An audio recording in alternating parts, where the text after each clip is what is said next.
Welcome to the Bar Exam Toolbox podcast. Today we are talking about the coronavirus and what that might mean for the bar exam and how we don't know much, but we'll share what we know. Your Bar Exam Toolbox hosts are Alison Monahan and Lee Burgess. That's me. We're here to demystify the bar exam experience so you can study effectively on with your life. We're the co-creators of the Law School Toolbox, the Bar Exam Toolbox, and the career-related website Career Dicta. Alison also runs the Girls Guide to Law School. If you enjoy the show, please leave a review on your favorite listening app and check out our sister podcast, the Law School Toolbox podcast. If you have any questions, don't hesitate to reach out to us. You can reach us via the contact form on barexamtoolbox.com, and we'd love to hear from you. And with that, let's get started.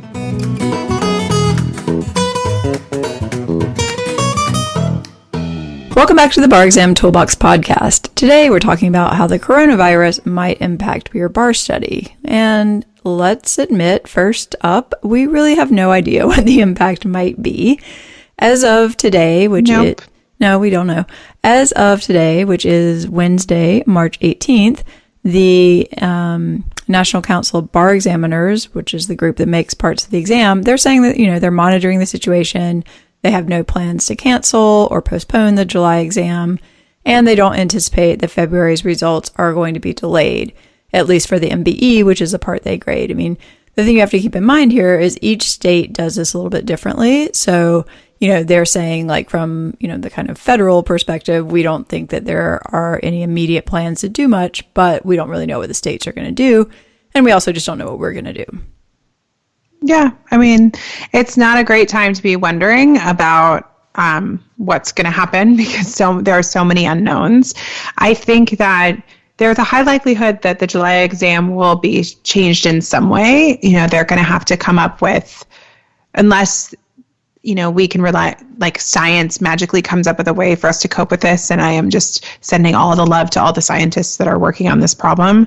The idea that people will be in a room with thousands of people taking an exam does feel unlikely right at this moment. But that doesn't mean that the bar exam won't go forward in some form, whether it's with social distancing recommendations or more testing sites or a more online format or a staggered, who knows? There are so many different options. The GRE does testing in a totally different way.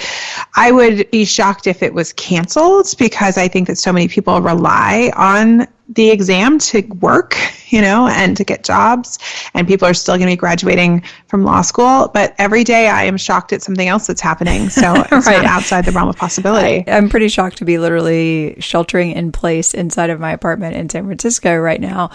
Yeah, I was thinking about this. I was like, what do I think the likelihood of this exam going forward in July is scheduled? I cannot put a number on that. I was thinking, well, what could you do? Do you basically rent out a hotel and just have, 5 people in a room together? Or do you move it to a school? There are high schools that have thousands of students. They could just put 10 people in a room. There are things that when you really get down to it, you can start thinking about ways that this might be able to go forward. I do not see people sitting in a giant conference room. A conference center or whatever, that seems pretty unlikely. But I think our advice right now is assume that this is going to happen in some format or another and make your plans accordingly.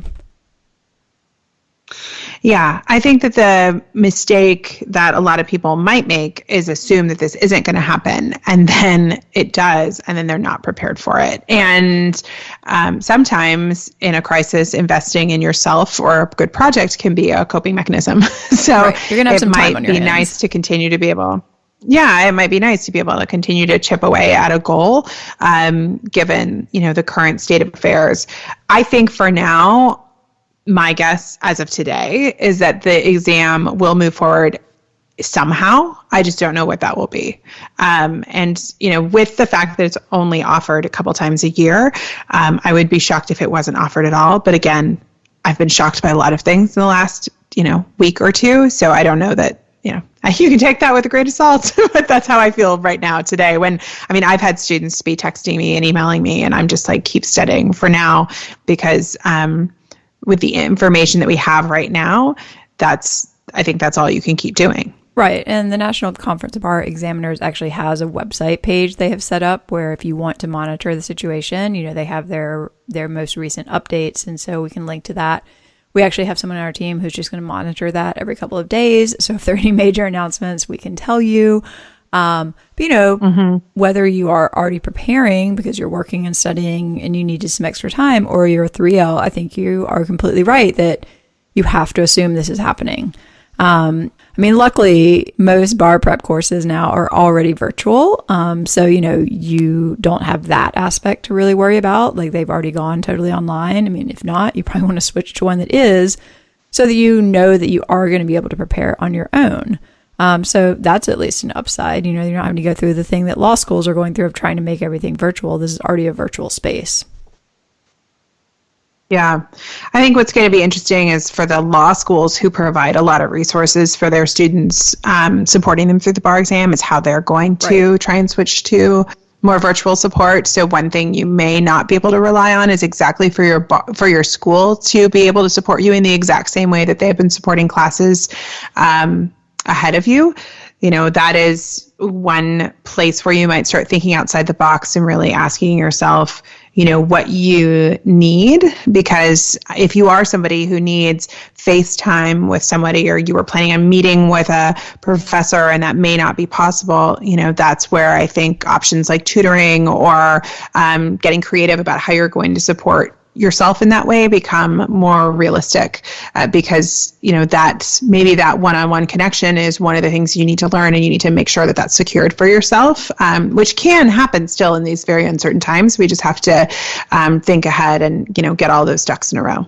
Yeah, and I think people are going to want to think carefully about how and where they can really prepare, particularly if they have children who are now out of school indefinitely. I know, Lee, you've been dealing with this. It's not that easy to get stuff done when your kids are around. No, it's really not. I love my children, but it's not conducive to focus and work. Yeah. I'm currently hiding in a bedroom recording this podcast on a bed. That is where I am right now. So I think if this is, because it's a challenge. Yeah, and if this is going to be your reality, you might need to think, like, should I start studying earlier? Or should I start studying now? You can. Mm-hmm. I would argue you probably should if that's going to be your reality. You can do things like the performance tests that don't really require you to memorize law, and get really familiar with that and be really comfortable with that, so that you're not trying to also cram that in on top of everything else. But, you want to think really carefully about what your options are, and just how are you going to make this work? And it's probably not going to look like what you thought it was going to look like a month ago. No, I think that performance tests are a great option. I think, tools like Adaptabar, who are already giving people access for the July exam, you can start working on multiple choice questions. That's all done remotely. We have our Writing of the Week programs that we offer where we explain the law to you. That's another way that you can start kind of studying and getting familiar with things without having to, really know all of the law. I think that getting yourself familiar, especially if you find yourself with a lot of time on your hands, because you're home alone or with one other person, maybe, can be great. And looking at these on-demand options, if you do have children at home where you're finding yourself needing to study or work in the evenings or at kind of odd times, you really want to kind of collect the most flexible resources you can get so you can do them on demand. Yeah, I think, looking really at all of the options is probably a good idea here. Even things you might not have considered a few weeks ago might seem like they're making more sense in this world that's basically just kind of in flux. Yeah. The other thing that is interesting about considering like tutoring options or things that are, not necessarily the typical bar program is that, one-on-one programs like kind of what we do is that we can, create study schedules for you based on what's going on in your life. We can meet with you at night or on weekends when it may be more plausible given, your childcare situation. There are lots of different things that can happen. So if somebody is in a panic mode that, the way that their life is looking for the foreseeable future doesn't allow them or give them space to work on these goals, one, that's totally okay. And if you decide that you need to postpone, I think that that's reasonable. And I think we'll talk about that in a few minutes. But if you want to try and make this work, there are maybe more options than you've considered to make it work. Yeah, I think that's right. I think this is the time to just sort of be assuming it's going to happen, figure out maybe what might work for you. For people who are already preparing, I think it's basically the same advice, except it's even more heightened because you already had a plan and now that plan is kind of up in the air. And, you might need to be evaluating, like, should I even try to prepare for July? Does it make sense for me just to wait until there's more certainty? And, given my scenario, I don't know. What are your thoughts around that? Yeah, I think it's such an individual decision. I really think that this piece for a lot of studiers, especially who are repeat takers, is, yes, maybe you're working from home, but if your kids are at home and you do not have childcare, this is going to be really hard to do. This is just going to be, so many people count on schools as their childcare.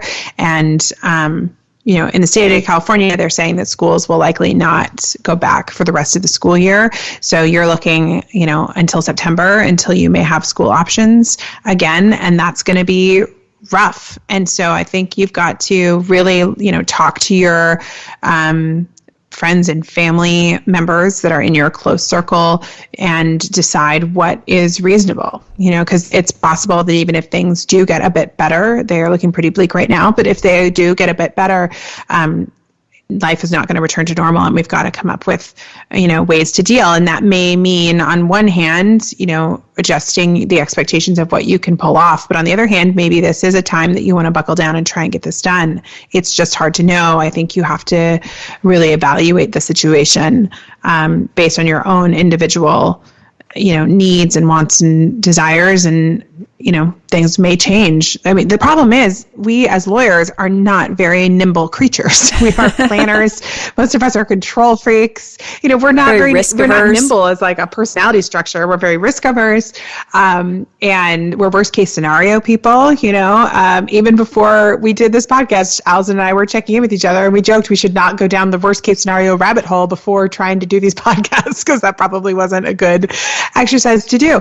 So this is hard for all of us, but you've got to try and be flexible. And maybe you have people in your life who do think more flexibly. Is flexible even a word? Yes, more flexible than you are? More flexibly. And get some thoughts on how this can work, because everybody's got to get creative.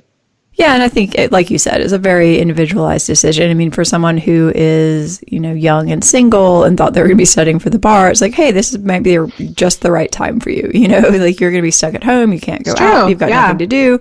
But if you're in a more complicated scenario where maybe you have a partner and both of you are trying to work from home and you've got kids, it's just like, all right, maybe this is not the right time, and that is totally okay. That is totally okay. 10 years from now, 15 years from now, if you delay the bar exam by one cycle because of these extreme circumstances, nobody's going to question the choices that you made.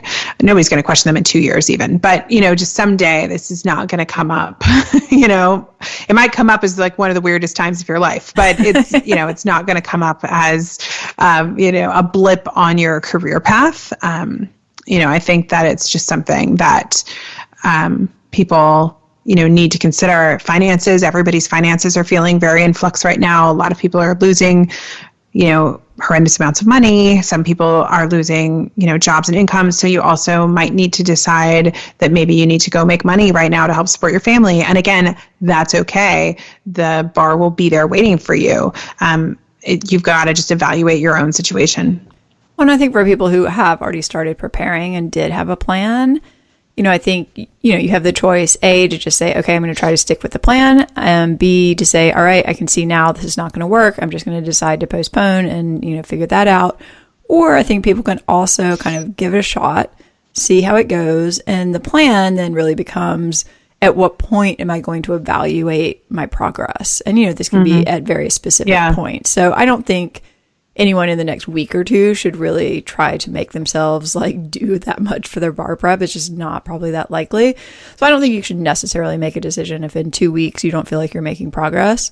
But at some point, if you're a month from now and you're still not making any progress, you need to have kind of guidelines and plans for when you're going to decide and what your criteria are, so that you don't end up in that scenario where it's like, well, maybe I'll get it together and maybe I won't. You need to make a firm decision at some point and just move on. Yeah.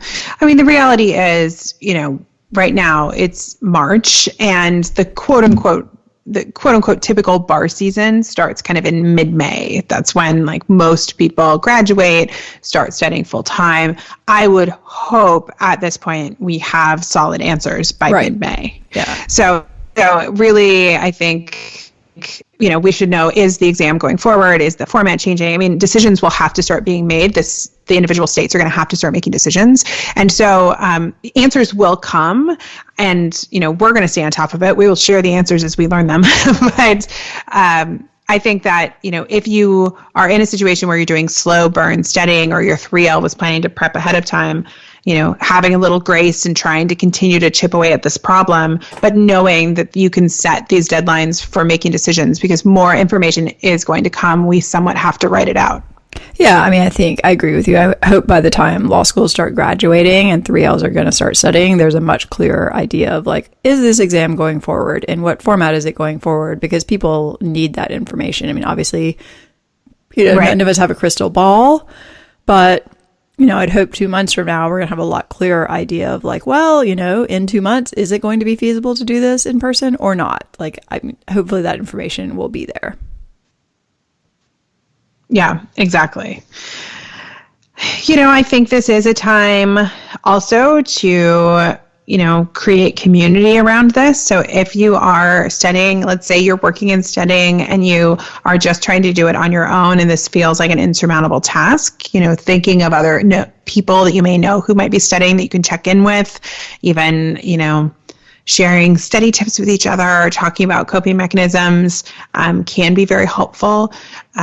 Sometimes extreme cases like this, although this is just so unprecedented, but sometimes when life happens, people find it really puts things like the bar in perspective. And, sometimes we have all been guilty of giving the bar too much power over us.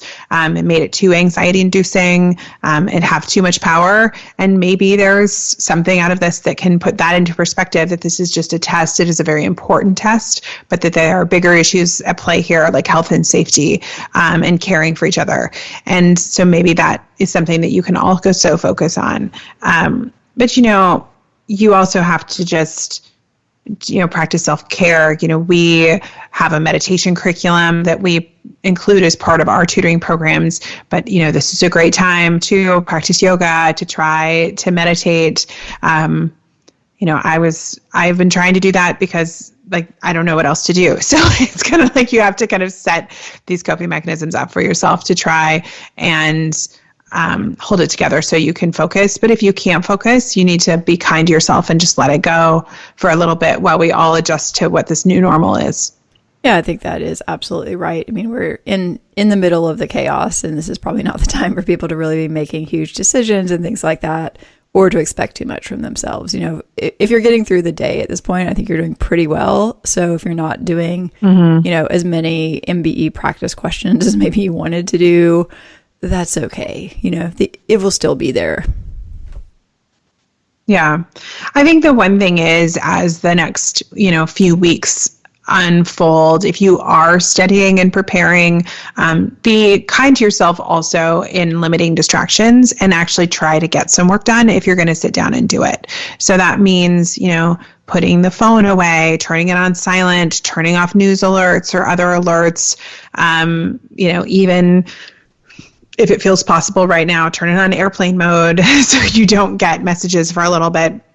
Because if you are going to sit down and do work, I'd like you to get something from it, because I think that sometimes doing something productive can, boost your mental health, but definitely don't try and do it in a distracted way. No, this morning, the first thing I did when I got up was I fed my sourdough starter, because I was just like, wow, I'm probably going to need this in the next few days. And it made me feel really accomplished. Yeah, I know. I think my sourdough starter might die. Well, you know what? I can give you more of mine at some point. Yeah, you can restart it. It'll be fine. I'll just restart it. Yeah, we can recreate that one. It's not a big deal. It's not a big deal. Yeah, I thought about that today. I was like, I'm pretty sure that one's going to die. Yeah, so it is important, though, to just try and maintain focus, because I think one of the things I know I'm really struggling with is just fatigue, decision fatigue, information fatigue, holding space for other people fatigue. And even doing something like this podcast today is almost refreshing because this is the only thing that I can be doing right now. I can't be looking at my phone. I can't be getting text messages from people. I can't be reading the news. And there's something very comforting about that. And I think that's maybe a lesson. We trying to let ourselves do one thing, whether it be something as simple as feeding our sourdough starters, or I watched the Roomba the other night for quite a while. And it was that thing that goes around on the floor? I don't know why. Like the place I'm staying right now has a Roomba. Oh, yeah. Wow. Okay. Well, that's good. I liked that thing. One of our bar tutors sent this thing around to everyone that's just literally like this shape that just expands over and over with some music for about 10 minutes. And yeah, we can link to that. Nice. It might help. I mean, I'll be honest, I didn't have the patience to actually sit and watch that, but I recommend that other people do. Yeah, I know. Another tutor sent me like it's like a paint dripping or something like that video. I mean, there's some stuff on the internet to make you feel better. It's a good time for binge watching light shows. I know that that's something that at least I've been talking to other team members about, is like, what's everybody watching on Netflix that's not super serious and will make me think of End of Days. So I'm trying to like watch more comedy and do things that are light. And so when you can kind of lighten the load and be done with your work, really taking time to connect with people, to embrace like some mindless entertainment, to take care of life tasks that make you feel better. And practicing my new technique, which is when I want to check the news, I text a friend to stop me from looking at the news. And I found that very helpful because it's made me feel better hearing, that people I care about are doing okay, but then also to not read about whatever is the next thing that's come out. Yeah, I mean, I think this media, diet is probably the best. Like we said, the NCBE has a page where you can look for bar updates. We'll link to it. I mean, if anything major comes out, we will also post about it. We'll send an email so you can subscribe to our newsletter because you want to stay informed, but you don't want to obsess about this. Because, the reality is there's just not information right now, and there's also nothing you can do about it. So I think the reality is, I think right now, just assume this exam is happening and figure out a way that you're going to prepare for it if you're going to prepare, or make the decision not to. And, we hopefully will have better information soon, and then you will have a better way to make that decision. Yeah. And if questions are coming up for students, we are happy to read emails. We read all the emails that come in off of our contact page. So if you want us to talk about stuff, or this stuff is coming up for you or your friends as you're trying to make decisions or navigate this new landscape, you can send us emails and we'd be happy to answer those questions through the podcast or blog posts. So, we consider you all part of this community, and we're all trying to support our own communities. So we'll figure out how to get through this together. That is true. Well, thank you guys for listening. If you enjoyed this episode of the Bar Exam Toolbox podcast, you can take a second to leave a review or rating on your favorite listening app. We would really appreciate it. And be sure to subscribe so you don't miss anything. If you have any questions or comments, like Lee said, please don't hesitate to reach out. You can reach us at lee@barexamtoolbox.com or allison@barexamtoolbox.com, or you can always contact us via our website contact form at barexamtoolbox.com. Thanks for listening. We'll talk soon, and we'll all keep our fingers crossed for information. All right, bye.